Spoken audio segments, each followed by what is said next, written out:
Hello, welcome back to the channel. It is Saturday, hope you're all well. Yeah, I've just taken over ploughing and yeah, we're going to make some ground black, hopefully. That's the idea anyway. Not particularly straight field, so my runs are on a bit of a bend, but my ins and outs are looking tidy. I've taken over from about there-ish. It's not too bad. But yeah, the tractor, it's a new tractor to us. It's a second-hand tractor. It was a 6160 we used to use. This one is the same as the other tractor now, which is a 6185. The only difference between this one and the other one is this one's got front PTO, and it's also got the eye monitor and electric spools, and it's got GPS as well. So yeah, we'll go and have a quick look at it, and we'll get back on with the job. So the big difference between this tractor and the other 6185 is this armrest here. It's all electronic spools and everything like that. I've worked out how to assign these buttons. These are assignable buttons. From your sort of home screen, I can click that, and I can set it to whatever I want. At the moment I've got it set to preset rev number 1, and my other one I've got to preset rev number 2. So number 1's for turning on the headland, and number 2 is when I go back into work. I've got this joystick to turn the plough over, and this one opens and closes the width of the plough. I could have this one to turn the plough over if I wanted to, but it just feels more natural knocking that over. But yeah, I was finding when I was sort of going from headland to field work, take my hand off the joystick to press them buttons was a bit too much of a stretch, so I've done that. But yeah, everything else is pretty similar to the other tractor. This one is a bit more of a, it bosses the plough a bit better. The other tractor, the 6160, was just a little bit, I thought, a little bit light on the front, but this one's in control of this 5 for a plough. So yeah, the ground conditions isn't too bad. It was a little bit sticky further up the hill. I took over from about there. The ins and outs aren't too bad. I'm still getting the eye in. As you can see, the ploughing is on a bit of a curve, but so is the field, and so is that bottom headland, so it should be okay. So I'm going to finish this field, leave the headlands, it'll get drilled, and then we'll plough out the headlands and drill the headlands, and there's another field the other side of this hill which is to do. We'll see how we get on. Right, we're getting on a tree. I've finished that field. You can see the drill's in. The drill's in there. So yeah, I'm just going to keep it here. I've lost my passenger. It's supper time. I'll show you out the back of the window. Looking pretty good. That wobbly bit there, that's where I've filled in. You know what I mean? But yeah, I've got it straight anyway. So yeah, what we'll do at the end of the run here, knock it down 2 gears, and then knock the revs down, and then when the plough gets over that ripple there, press the up button, plough this out. I would have normally done that on the move. I was always told not to lift the plough out the ground if you're not moving, but sometimes you can't help it. Yeah, it's a lovely evening. Oh, that's looking tremendous, that. See, because it goes round a really sharp corner around there, I've had to plough it into the field that way and then kind of cut across it straight, you see. That's how I was told to do it anyway. So I've done it that way. Now then, because I've been chatting to you, I've not turned my plough over. There we go, look. Oh yeah, looks pretty good, that. For a novice. Try and take the kinks out.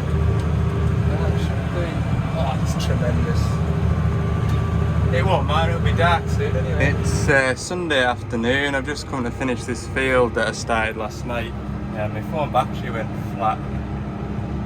The way the ploughing's kind of coming together, basically, I need to plough sort of up to this tram line here, just in case stuff isn't going to marry up.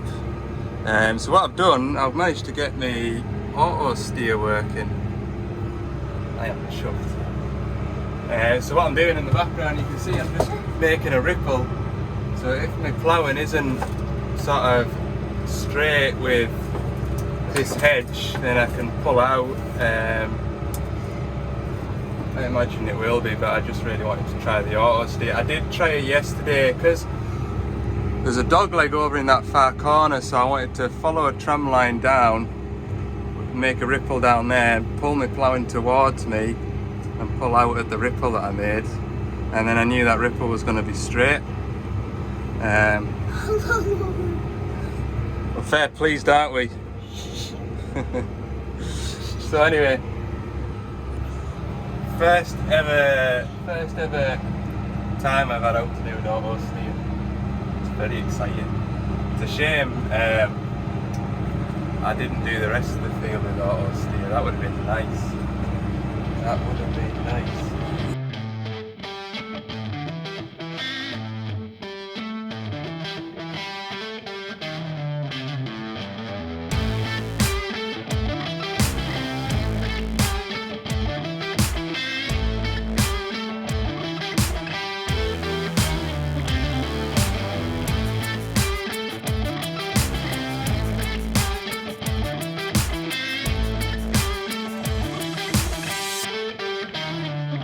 Morning, welcome back. I've got this, I thought it was a 6-tonner. Well, I got a phone call on Friday asking if I could check a KX61 or whatever. I says, oh, we've not got a 6-ton Kubota in the yard. There's a little thing that was traded in, but I didn't think it was a 6-tonner. But it likely, I don't know, a KX61, you'd imagine it'd be a 6-tonner, wouldn't you? It's more like a, well, it's the same size as that DX27 there. So anyway, I have to check it over. I do, but is this just got random Kubota stickers on it to make it? There's no serial number plates. Where would you find a serial number plate on a Kubota? Fuse box must be in there somewhere. You can see I'm really familiar with Kubotas. I'll have to check out levels and everything. Can't see any serial numbers on it though. Buckets are labelled up as a U27, which would make sense. First thing I've noticed is this pin was in the hitch, which is too short to lock. No, there's another pin. There was this pin down here. That one there. You can see that pin there that's in it at the moment doesn't quite match up. Bit short. Yeah, we'll have a look over it. I need to get it started and make those quick hitch pins safe. I don't know what's gone on, to be honest with you. There's nuts and bolts and all kinds in there. But yeah, KX61, I expected a 6.5 ton digger. And that's a 5-ton digger, and it's big as that. It baffles me, it really does. Right, I'm going to check this out, and then I've got a 140 LCR wouldn't start yesterday. I felt like I got it jump started, but you noticed that the alternator was charging at 30 volts and then it would drop to 24 volts and then doing all sorts of weird stuff. So I've got that to go and look at. And there's a 160 high track just phoned in this morning, got no heating in the cab. So I'll go and get a look at that. Hopefully I'll get them all seen to today, but the 140 is the priority once I've got that checked over. And I need to, while I'm in the yard, I'll take that tank out and wash it out and leave it in the workshop where it's warm and dry. Let it dry out. Oh, it's enough cold today, like, compared to what we've had over the weekend. It really is chilly. Whew, right, I'll get warmed up and I'll get back into my groove. So before I start it, do a level check. Coolant's good. That hydraulic oil is on the glass. Notice the fuel filters wanting a change, isn't it? Little Kubota engine by the look of it. Oh, engine oil's plenty of engine oil in it, look. Fan belt. Absolutely knackered, look. The state of that. It's loose and there's not much left on them teeth. Looks like fairly fresh tracks on it, given the age of everything else. Tracks look good. I'll be checking all the rollers out. Right, let's see if it'll start then. 4,000 hour service due. Oh, straight away. Kubotas don't need clean filters. Look at that, you don't even need a key in it. Right, so these pins fit the hitch, but they don't fit the machine. Let's have a look. Oh yeah, really loose in there. So that hitch, this hitch can't be for this machine. That's what I think. It ticks over nicely though. Let's have a look at this now, look.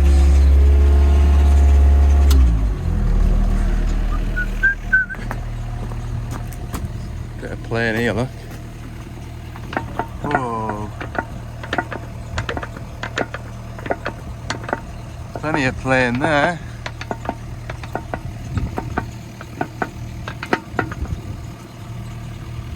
Yeah, I'll run it up and I'll check the track rollers and stuff like that. There it is. Bit of play in that king post, look.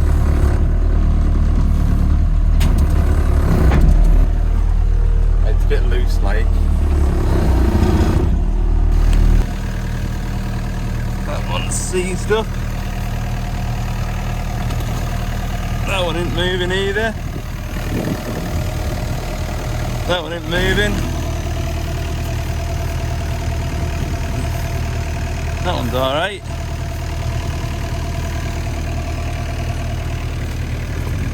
That one's alright. That one's alright. Top roller's okay. Overall, marks out of 10.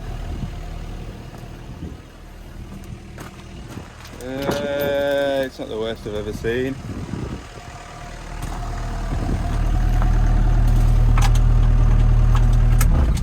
Maybe give it a 4.5. Maybe give it a 4.5. Maybe a wear in it. The engine runs sweet as a nut. Bodywork isn't too bad. Doesn't look bad, does it? It does want a bit of TLC. So I'll have to write a report now and write down everything that's wrong with it,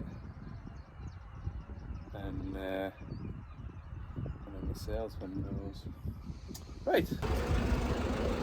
Right, fuel tank's had a steam clean, so that's in the workshop now to dry off. I've got an alternator and a couple of batteries on the van. I've got a motor actuator, that 160 high track.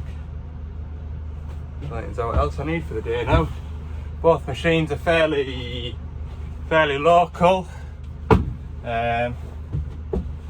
so it shouldn't be a bad day. Should get both of them looked at, hopefully. Right, I'll see you at the 140. So likely this 140 wouldn't start yesterday. I got it jump started, and when he pulled up the he sent me a video basically, and he had the machine monitoring on it, and I don't know whether he was looking at the battery voltage or the alternator voltage, but the alternator voltage, he was saying sort of it was all over the place. 1 minute it was 24 volts and it was 30 volts. So we're going to see. It's dead, look. Stone dead. Keys on. Nothing. As you can see, I've made sure that the isolator's on. So grab me multimeter and see what the battery state is. I've got a suspicion the what's it called? What is it called? The isolators can be prone to the contacts inside the isolators. I should have thought of that because I think we've got one on the shelf. Could be the isolator. Let's have a look. I've got 24.7 volts on the batteries. Yeah, I'll check. Where's that going? This side of the battery disconnect, what have I got? 24.3, 24.6 on that side, 24.7, so that isolator's good. So when I turn the ignition on, this basically puts power through to your, this is your battery relay. That also looks a bit crusty. So what I need to do now is check that I'm getting power in here. I'll have to look at the schematic because I should be getting a couple of fuses in the cab and a permanent live until that's disconnected. So obviously when you turn your ignition on, that should bring the relay in, which should then send power to the rest of your battery box, which then brings your starter relay in, which then starts the machine. But obviously I've got absolutely zilch at the minute, so I'll have a quick look at the schematic and see what am I getting on here, because I've had problems with these before. There's a bit of green on there as well. Look, 24.6 on there. On the other side of here, have I got anything? Yeah, power on that side. What about here? I've got nothing on this one.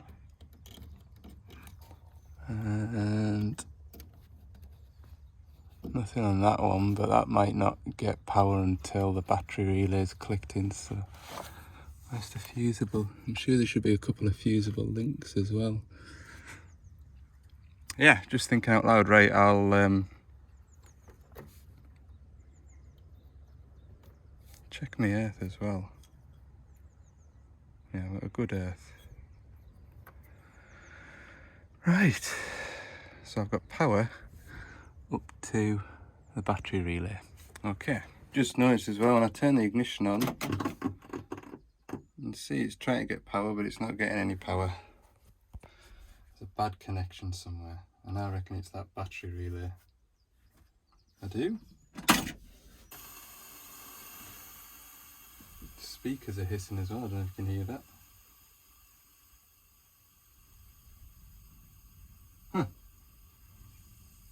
Weird. Right.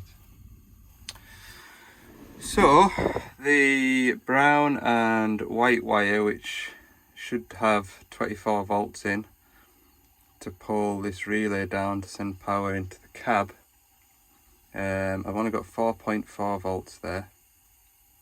That comes from the alternator through this diode thing here. Diode number 1. What does that go to? The hour meter, that's not working. So you can surmise, surely, the hour meter isn't working. Where does that one? That goes RW, red and white wire. And it comes out the other side of that diode, it's brown and white. And that's the brown and white there that I've got no I've only got 4.4 volts. Red and white wire here. Where does that go? To the hour meter, and scroll across. Takes a T there. Where's that T go off to? TMS, which is your GPS, and into the EPOS. So I can go back to the alternator then and see if I'm getting 24 volts out of here. I've got 24 volts. Should have 24 volts here. I've got 24 volts either side of the circuit breaker, haven't I?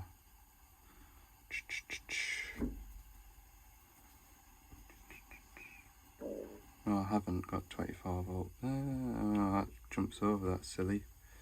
No, it doesn't. It's there. Thinking out loud, hang on. Remember I said about this isolator switch? I showed you, didn't I? There was 24 volts up here. There's only 5 now. Which is similar to what I'm getting down on that one. Yeah. Double check here. 24.6. Other side of here. 5. That's my problem. That's my problem. So what I could do to prove that is attach that to that. Like join them both together essentially. I'm going to put 50 pence on the line and say that the machine will start off. That's how confident I am in my electrical skills. I'll give it a go anyway. It wouldn't surprise me if it starts up now. As you can see, I've just joined the 2 poles together now. So it's not going through that isolator, just to prove a point. Could probably stay like that. I don't know how often the fella isolates it. I mean, after it didn't start yesterday, it didn't isolate it to preserve any battery power, but what I can do now is get that nice. Right, go into the cab. What we're saying, 50 pence. 50 pence doesn't buy you much these days, does it? You ready? Ho ho! Science. So there you go. First impression was the, we'll just see if it starts, shall we? Oof. First impression was, that isolator's okay.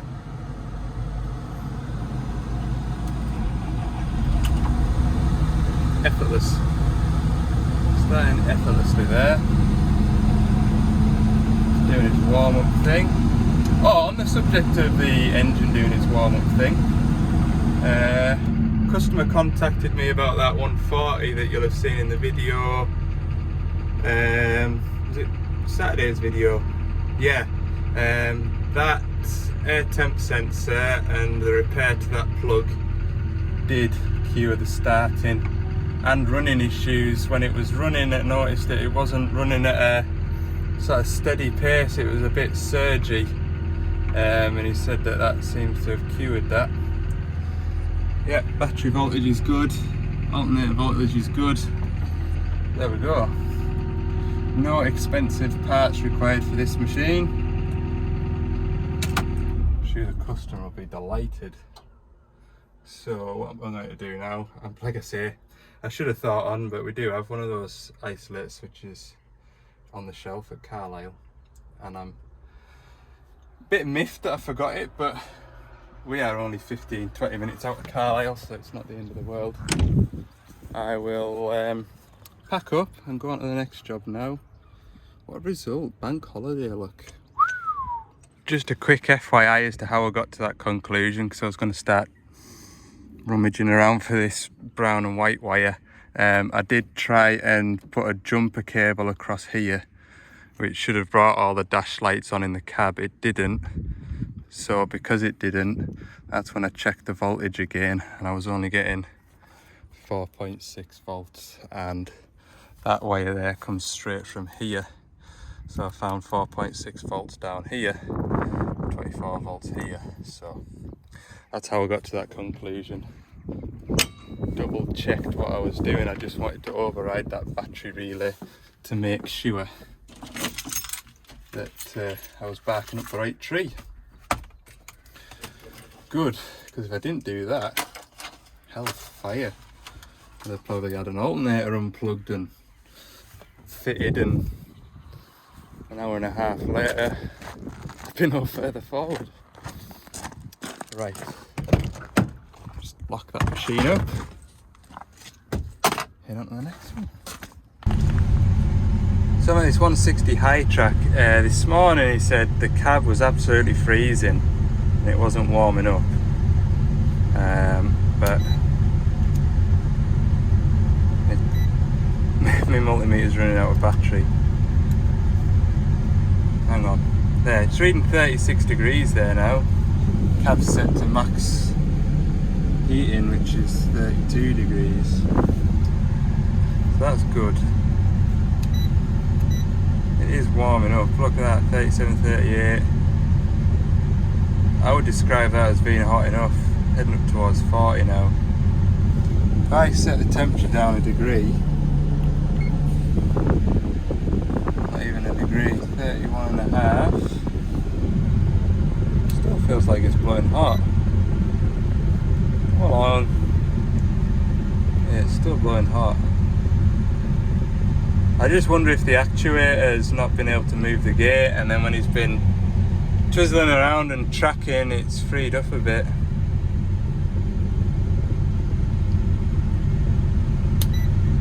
It's 40 degrees now.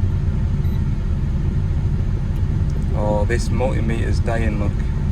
So I've set the temperature 31 degrees. It's coming out there at 23. I've got the temperature all the way up to 32. Temperature rockets up. They said it wasn't doing that this morning. I just wonder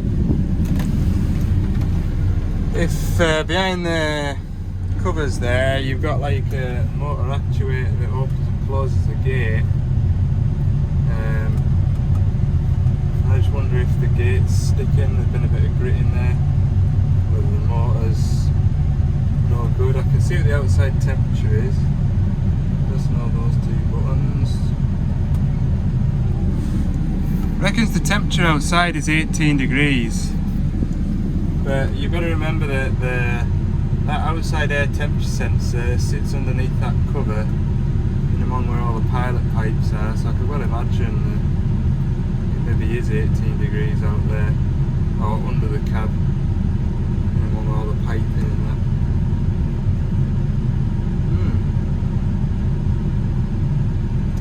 Not sure which way to go with it. I'm going to have to pull this back of the cab out, I think, which isn't fun.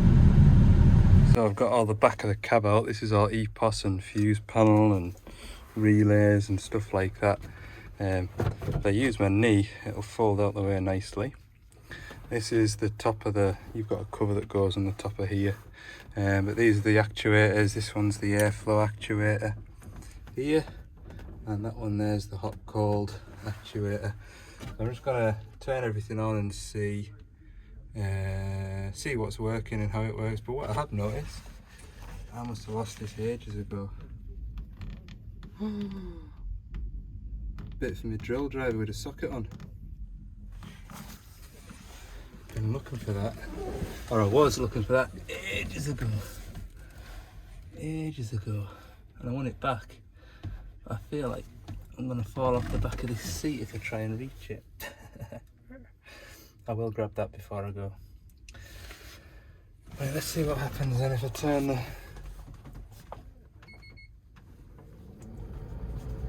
So that's full chat, heat wise. Turn it down.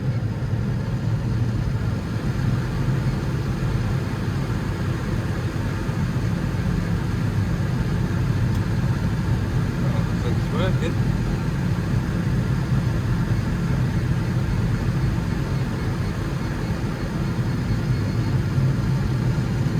Yeah. Can't see much wrong with that. I've also got the in-cab temp sensor.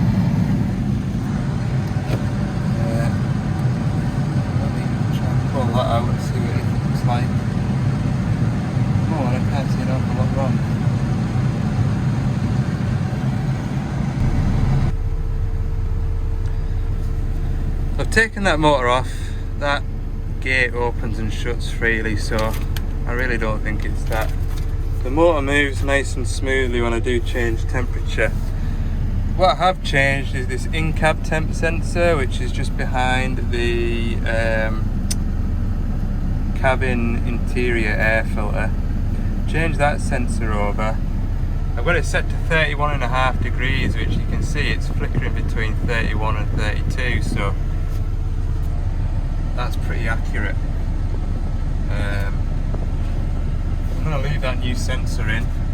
We'll only really know tomorrow morning when he starts it from cold, because he's been in this bit a while, and he knows by the time he gets to a certain point tracking into the woods, he says it's nice and toasty, and this morning he was shivering even after half an hour of mounding. So I mean, it could easily be a bit of grit stuck in there, but when I was messing about with the in-cab sensors temps before, when I had it set to 27, it was blowing air out at 20 degrees, so it's not doing that now with that new in-cab temp sensor. So I think I'll put it back together and let him have a go with it in the morning. I'm sure he'll let us know. Strip all this out just to change it.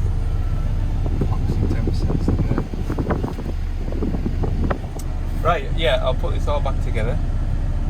Shall I go from there? Bonus is I've got my 10mm socket and my fitting for my drill driver, because this one broke. Still works, but falls out the drill, whereas that one will clamp in. Bonus. Bonus. Right, we'll have this all back together in 20 minutes. Whoa, that's me done. See over there? You see that hilltop? You can see that monument at the very top. We've just been watching that monument as I've been working away, watching it disappear, and they're saying, oh, it's gonna rain, you're gonna get wet, Ali. You've done well all day not to get wet. Just back in the van now as it started spitting. Woohoo! Anyway, let's reverse. Could do with that one. Right, we'll leave it there for today. He's gonna go back to work again, and he's gonna go back to work, and then in the morning he starts at stupid o'clock, like 4 o'clock in the morning. Says leave it till 8 before you let us know. He's gonna work the machine tomorrow morning and see if he's got cab temperature again. Like I said, everything seems all right there just now, but we'll just have to see. Right, we'll round that video up for today. Hope you've enjoyed it, yeah, like I say, I've been sort of fairly busy over the weekend, so I haven't responded to as many of your comments as I would like, but there's plenty of interaction in the previous video. God, look at that rain over there, look. There is absolutely no doubt you would get soaked to the bone. It's just coming across the hillside now, look. Whew. Dodged it. Right, thanks for watching, hope you've enjoyed it, and we'll see you in the next one.